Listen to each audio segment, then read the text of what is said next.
Já falei com vocês, né? Que ler a Bíblia é bom demais. Pessoal, quando você mergulha na palavra de Deus, você cresce em fé, em graça. Nós estamos num plano anual de leitura bíblica e estamos ajudando aquelas pessoas, a você, a todos que desejam ler a Bíblia inteira. E é possível fazer isso ainda esse ano. Como? Seguindo um método que nós estamos apresentando. Estamos lendo essa Bíblia, que é a Bíblia 365 de noite da SBB.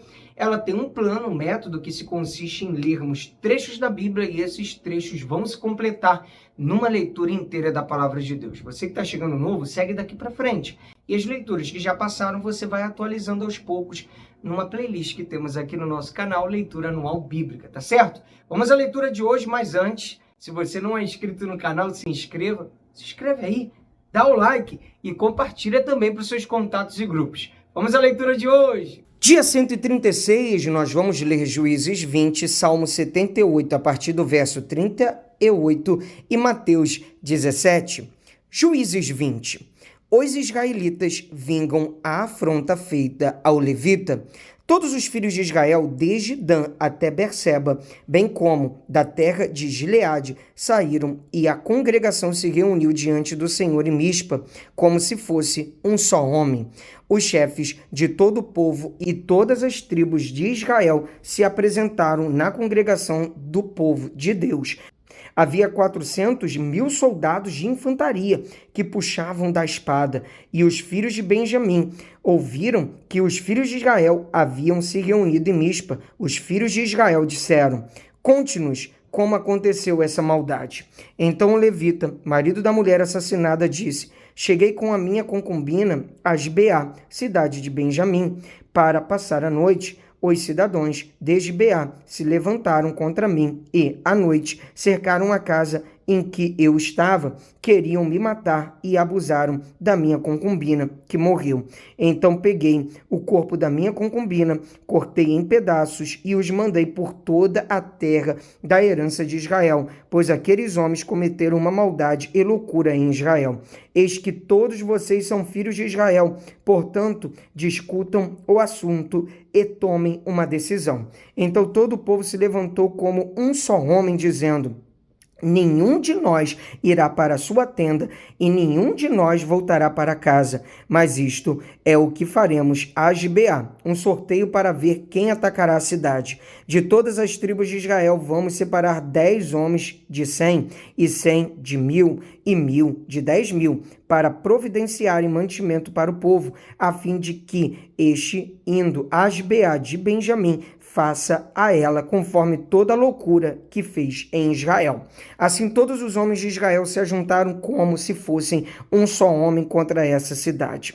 As tribos de Israel enviaram homens por toda a tribo de Benjamim, dizendo: "Que maldade é essa que foi feita no meio de vocês? E agora entregue-nos aqueles homens malignos que estão em Gibeá, para que os matemos e tiremos esse mal do meio de Israel." Mas os filhos de Benjamim não quiseram ouvir a voz de seus irmãos, os filhos de Israel. Ao contrário, vindos de suas cidades, se ajuntaram em Gibeá para saírem à guerra contra os filhos de Israel. E naquele dia os filhos de Benjamim convocaram das suas cidades 26.000 homens que puxavam da espada, além dos moradores de Gibeá, dos quais reuniram 700 homens escolhidos. Entre todo este povo havia 700 homens escolhidos, canhotos, que atiravam com a funda e eram capazes de acertar uma pedra num fio de cabelo, sem nunca errar. Dos homens de Israel, além dos de Benjamim, foram convocados 400.000 homens que puxavam da espada.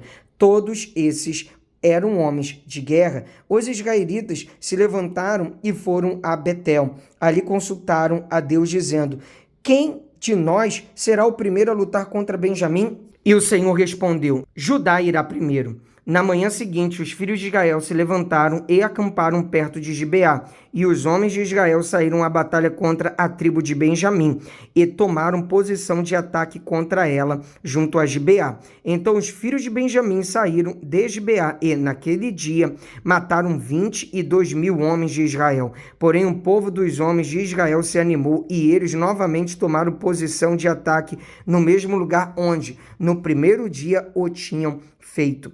Antes disso, porém, os filhos de Israel foram e choraram diante do Senhor até a tarde, e consultaram o Senhor, dizendo: devemos atacar outra vez os nossos irmãos da tribo de Benjamim? E o Senhor respondeu: sim, vocês devem atacar. Assim, no dia seguinte, os filhos de Israel marcharam contra os filhos de Benjamim. Também os de Benjamim, no dia seguinte, saíram de Gibeá de encontro a eles, e mataram mais de 18.000 homens, todos dos que puxavam da espada. Então todos os filhos de Israel, todo o povo, foram a Betel, choraram, estiveram ali diante do Senhor e jejuaram aquele dia até a tarde, e ofereceram holocaustos e ofertas pacíficas diante do Senhor.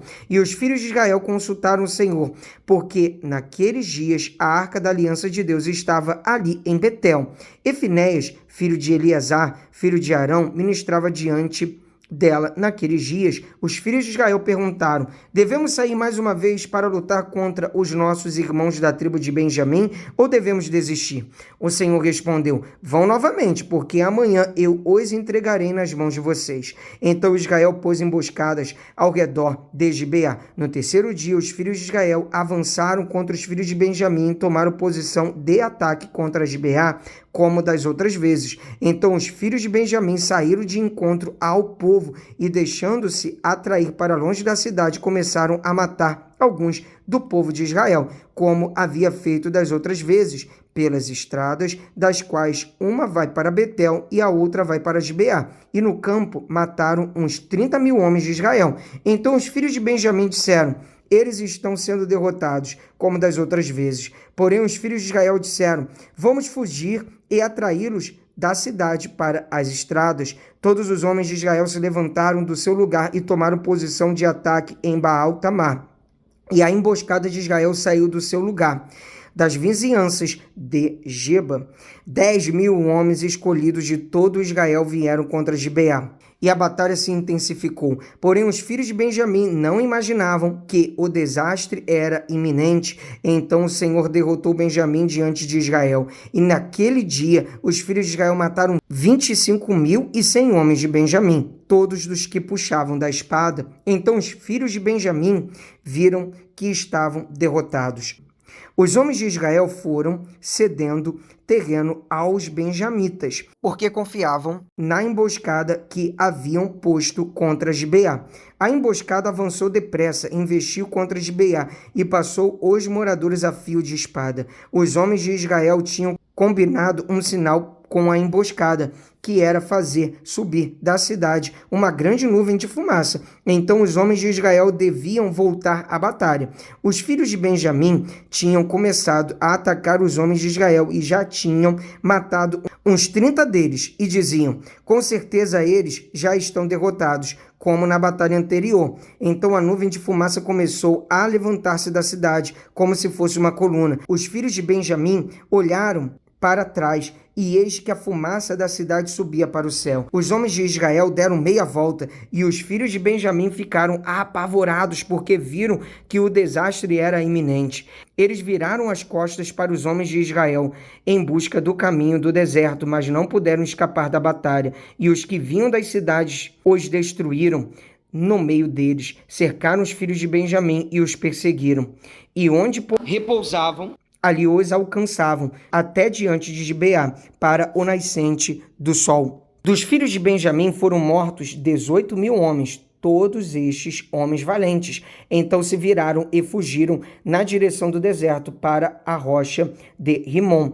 E ao longo do caminho os filhos de Israel ainda apanharam mais uns 5.000 homens. Seguiram-no de perto até Gidom e mataram mais 2.000 homens. Naquele dia morreram 25.000 homens dos filhos de Benjamim, todos eles homens valentes que puxavam da espada, porém 600 homens viraram e fugiram para o deserto, para a rocha de Rimom, onde ficaram 4 meses. Os homens de Israel voltaram para os filhos de Benjamim e passaram a fio de espada tudo o que restou da cidade, tanto homens como animais, tudo o que encontraram. E também puseram fogo em todas as cidades que encontraram. Vamos agora a Salmo 78, a partir do versículo 38. Ele, porém, é misericordioso, perdoa a iniquidade e não destrói. Muitas vezes desvia a sua ira e não desperta toda a sua indignação. Lembre-se de que eles são simples mortais, vento que passa e não volta mais. Quantas vezes se rebelaram contra ele no deserto e nos lugares áridos lhe causaram tristeza, tornaram a pôr Deus à prova, ofenderam o Santo de Israel, não se lembraram dos poderes dele, nem do dia em que os resgatou dos adversários, de como no Egito ele operou os seus sinais e os seus prodígios no campo de Zoan, e transformou em sangue os rios deles, para que das suas correntes não bebessem. Então enviou contra eles enxames de moscas que os devorassem, e rãs que os destruíssem, entregou às lagartas as suas colheitas e aos gafanhotos o fruto do seu trabalho. Com chuvas de pedra lhes destruiu as vinhas e os seus sicômoros com geada. Entregou ao granizo o gado deles e aos raios os seus rebanhos. Lançou contra eles o furor da sua ira, cólera, indignação e calamidade. Legião de anjos portadores de mares. Deu livre curso à sua ira. Não poupou da morte a alma deles, mas entregou a vida deles à peste. Matou todos os primogênitos no Egito, as primícias do vigor nas tendas de Cã. Fez sair o seu povo como ovelhas e os guiou pelo deserto como um rebanho. Dirigiu com segurança e não tiveram medo, ao passo que o mar submergiu os seus inimigos, levou-os até a sua terra santa, até o monte que a sua mão direita adquiriu. Da presença deles expulsou as nações, cuja região repartiu com eles por herança, e nas suas tendas fez habitar as tribos de Israel. Vamos ler agora Mateus 17, a transfiguração de Jesus. 6 dias depois, Jesus tomou consigo Pedro e os irmãos Tiago e João e os levou em particular a um alto monte, e Jesus foi transfigurado diante deles. O seu rosto resplandecia como o sol. E as suas roupas se tornaram brancas como a luz, e eis que lhes apareceram Moisés e Elias falando com Jesus. Então Pedro, tomando a palavra, disse a Jesus: Senhor, bom é estarmos aqui. Se o Senhor quiser, farei aqui 3 tendas, uma para o Senhor, outra para Moisés e outra para Elias. Falava ele ainda, quando uma nuvem luminosa os envolveu, e eis vindo da nuvem uma voz que dizia: Este é o meu filho amado, em quem me agrado. Escutem o que ele diz. Ao ouvirem aquela voz, os discípulos caíram de bruços, tomados de grande medo. Jesus aproximou-se e tocou neles, dizendo: Levante-se e não tenham medo. Então eles, levantando os olhos, não viram mais ninguém, a não ser Jesus. A vinda de Elias. Ao descerem do monte, Jesus lhes ordenou: Não contem a ninguém o que vocês viram, até que o Filho do Homem ressuscite dentre os mortos. Mas os discípulos perguntaram a Jesus: Por que então os escribas dizem ser necessário que Elias venha primeiro? Jesus respondeu: De fato, Elias virá e restaurará todas as coisas. Eu, porém, lhes digo que Elias já veio e não o reconheceram. Pelo contrário, fizeram com ele tudo o que quiseram. Assim também o Filho do Homem irá sofrer nas mãos deles. Então os discípulos entenderam que ele estava se referindo a João Batista. A cura de um menino. Quando eles chegaram para junto da multidão, um homem se aproximou de Jesus, ajoelhou-se e disse: Senhor, tenha compaixão do meu filho, porque ele tem convulsões e sofre muito. Por muitas vezes cai no fogo e outras tantas cai na água. Apresentei-o aos seus discípulos, mas eles não puderam curá-lo. Jesus exclamou: Ó geração incrédula e perversa, até quando estarei com vocês? Até quando terei de suportá-los? Tragam o menino até aqui. E Jesus repreendeu o demônio, e este saiu do menino. E desde aquela hora, o menino ficou curado. Então os discípulos, aproximando-se de Jesus, perguntaram em particular: por que motivo nós não podemos expulsá-lo? Jesus respondeu: por causa da pequenez da fé que vocês têm, pois em verdade lhes digo que, se tiverem fé como um grão de mostarda, dirão a este monte: mude-se daqui para lá, e ele se mudará. Nada lhe será impossível, mas esse tipo de demônio só pode ser expulso por meio de oração e jejum. De novo, Jesus prediz a sua morte e ressurreição. Quando eles estavam reunidos na Galiléia, Jesus lhes disse: o Filho do Homem está para ser entregue nas mãos dos homens, e estes o matarão, mas ao terceiro dia ressuscitará. Então os discípulos ficaram muito tristes. Jesus paga imposto? Quando Jesus e os discípulos chegaram a Cafarnaum, os que cobravam o imposto das 2 dracmas se dirigiram a Pedro e perguntaram: o mestre de vocês não paga as 2 dracmas? Pedro respondeu: claro que paga. Quando Pedro estava entrando em casa, Jesus se adiantou dizendo: Simão, o que você acha? De quem os reis da terra cobram impostos ou tributo? Dos seus filhos ou dos estranhos? Quando Pedro respondeu: dos estranhos, Jesus lhe disse: logo os filhos estão isentos, mas para que não os escandalizemos, vá ao mar, jogue o anzol e puxe o primeiro peixe que fisgar. Ao abrir a boca do peixe, você encontrará uma moeda. Pegue essa moeda e entregue aos cobradores para pagar o meu imposto e o seu. Graças a Deus, mais um dia de leitura bíblica concluído. É isso aí, não para não. Cada dia que você está aqui com a gente, é você falando assim: eu vou conseguir. E você vai ler a Bíblia inteira. Que Deus abençoe a sua vida. Te espero amanhã. Um abraço. Pra cima!